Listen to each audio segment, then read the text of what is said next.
We begin with the story of a top college in California that admits sending exaggerated SAT scores to college ranking services. And that is raising serious questions about just how much we can trust those rankings. National correspondent Ben Tracy says the rankings are extremely important for not only schools, but of course many students. When Katarina Brooksmith was considering applying to the little-known Claremont McKenna College near Los Angeles, she definitely looked at this, the U.S. News and World Report rankings. When you're comparing schools with your friends, it's sort of like all about rankings.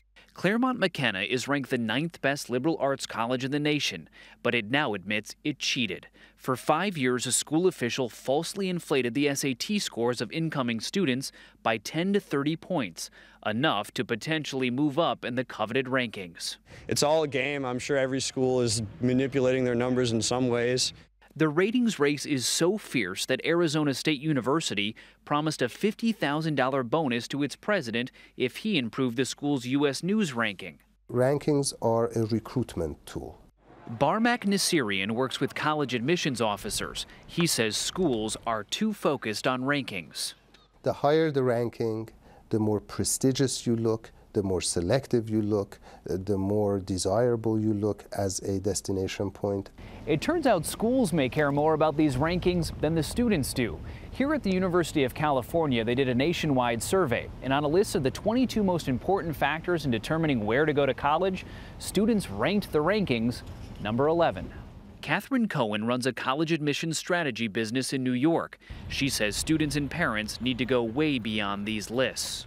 We tell students it's very important to do as much research they can on each of the colleges that they'll eventually apply to. They want to find courses they want to take, professors they want to study with, what current research is going on, what kind of extracurricular activities are they going to engage in. Because one school may be a far better fit regardless of its rank. For CBS This Morning, Ben Tracy, Los Angeles. Thank you, Ben. Brian Kelly is the editor of the U.S. News and World Report, one of the publications that Claremont McKenna lied to. Good morning to you, Brian Kelly. Thanks for joining us today. Good morning. How was it discovered, and do you think it's an isolated incident? Well, the school discovered it. It really was one person at the school, and so it's not the whole institution. And they seem to have taken pretty swift action. They brought in a law firm, and they're doing the right thing. We don't know all the details yet. We've asked them for some more information and haven't gotten it yet. But we do think it's not a unique situation. It's pretty rare. We've been doing this for 25 years. We've had thousands of schools that we have ranked over the time, and we've had 3 or 4 incidents like this. But anytime it happens, it's a concern. We're certainly very disturbed and looking at this very closely. Perhaps you shouldn't have been taking these numbers on faith? Well, Charlie, the numbers are, it's not just us. I mean, these are numbers they're reporting to the federal government. They're numbers that they report to the bond rating services. They've got some real legal obligations here. We're just one consumer of these numbers. We crunch them in a formula that we have that pulls a lot of other numbers in.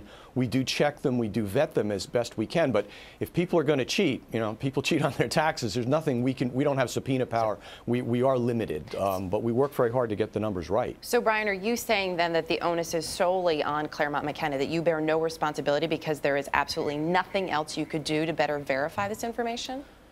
Well, we're still looking into it. I think, again, we are responsible for the things we print, and we will, we'll explain to readers what we know about this in great detail. But I would, looking through our own processes so far, I don't know any other way that we could have found these numbers. If somebody really puts their mind on cheating, which is what really seems to have happened here, there's not much that we can do about that. So any plans to change how you rank the schools now? I don't think so. I think our methodology is pretty sound. It's stood up over the years. We get 99.999% of the numbers are right. Sometimes there's an inadvertent error that happens, which we correct. At very rare occasions here, we find somebody, overtly cheating. But we will continue to monitor closely because we think these numbers are very important. They're very important for students and parents primarily. We don't do this for the schools. We're doing it for the consumers. Yes.